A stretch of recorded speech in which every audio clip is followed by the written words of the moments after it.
তো আজকের topic Iran বনাম যুক্তরাষ্ট্রের যুদ্ধ। ভাবো একটা যুদ্ধ যেটা শুধু দুইটা দেশের মধ্যে সীমাবদ্ধ নয়, বরং পুরো পৃথিবীকে প্রভাবিত করে। মিসাইল, ড্রোন, পারমাণবিক উত্তেজনা, মধ্যপ্রাচ্য এখন যেন এক বিশাল যুদ্ধক্ষেত্র। ইরান বনাম যুক্তরাষ্ট্রে এটা কি শুধু একটা সংঘাত, নাকি শুধু হয়ে গেছে তৃতীয় বিশ্বযুদ্ধের মতো কিছু?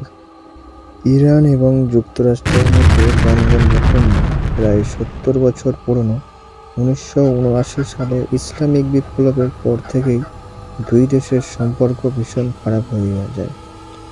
মূল সমস্যাগুলো ছিল ইরানের পারমাণবিক কর্মসূচি, যুক্তরাষ্ট্রের অর্থনৈতিক নিষেধাজ্ঞা, মধ্যপ্রাচ্যের আধিপত্য বিস্তার। এই কারণগুলো সময়ের সাথে সাথে সংঘাতকে আরও তীব্র করে তোলে। যুদ্ধের সূচনা 2026 সালের ফেব্রুয়ারির শেষ দিকে হঠাৎ করেই পরিস্থিতি ভয়ঙ্কর হয়ে ওঠে।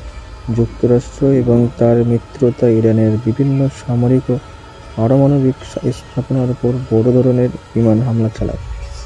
শত শত লক্ষ্যবস্ত্র ধ্বংস করা হয়, মিসাইলের ঘাঁটি, সামরিক কেন্দ্র, গুরুত্বপূর্ণ অবকাঠামো। এই হামলার পরেই সংঘাত পূর্ণমাত্রা যুদ্ধের রূপ নেয়। ইরানের পাল্টা আক্রমণ। ইরান চুপ করে থাকার দেশ নয়, তারা দ্রুত পাল্টা আক্রমণ শুরু করে। যুক্তরাষ্ট্রের সামরিক ঘাঁটিতে মিসাইল হামলা, মধ্যপ্রাচ্যের বিভিন্ন দেশে আক্রমণ, ড্রোন ব্যবহার করে লক্ষ্যবস্ত্র ধ্বংস। এই আক্রমণগুলো পুরো অঞ্চলকে আরও অস্থিতিশীল করে তোলে। যুদ্ধ ধীরে ধীরে পুরো মধ্যপ্রাচ্যে ছড়িয়ে পড়ে। ইরান তাদের মিত্রদের মাধ্যমে আক্রমণ বাড়ায়, গুরুত্বপূর্ণ সমুদ্রপথ হুমকির মুখে পড়ে। তেলের সরবরাহ ভিন্ন করা হয়, ফলে বিশ্বব্যাপী তেলের দাম বেড়ে যায় এবং অর্থনীতি চাপের মুখে পড়ে ইরান। ইউএসএ বড় আক্রমণগুলো যুদ্ধের মাঝামাঝি সময়ে দুই পক্ষই বড় বড় আক্রমণ চালায়। গুরুত্বপূর্ণ তেল স্থাপনা ধ্বংস করা হয়, সামরিক ঘাঁটিতে ব্যাপক ক্ষয়ক্ষতি হয়, দীর্ঘ পাল্লার মিসাইল ব্যবহার শুরু হয়। এই আক্রমণগুলো যুদ্ধকে আরও ভয়াবহ করে তোলে। বর্তমান পরিস্থিতি অত্যন্ত উদ্বেগজনক।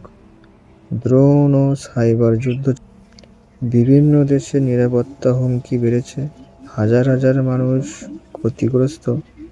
বিশ্বের বড় বড় দেশগুলো এখনও এই সংঘাত থামানোর চেষ্টা করছে, কারণ এই যুদ্ধ যদি আরও বাড়ে তাহলে এর প্রভাব পুরো পৃথিবীতে পড়বে।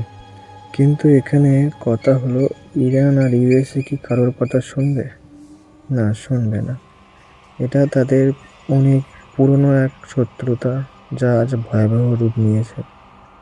তাই ইরান, ইউএসএ এক গভীর রাতে তাদের দেশের যে পলিটিক্যাল হেড ছিলেন তাকে হত্যা করে। তারপর থেকে শুরু হয় আবার সেই যুদ্ধ এখন এমন রূপ নিয়েছে যা মনে হয় পৃথিবীর তৃতীয় বিশ্বযুদ্ধ।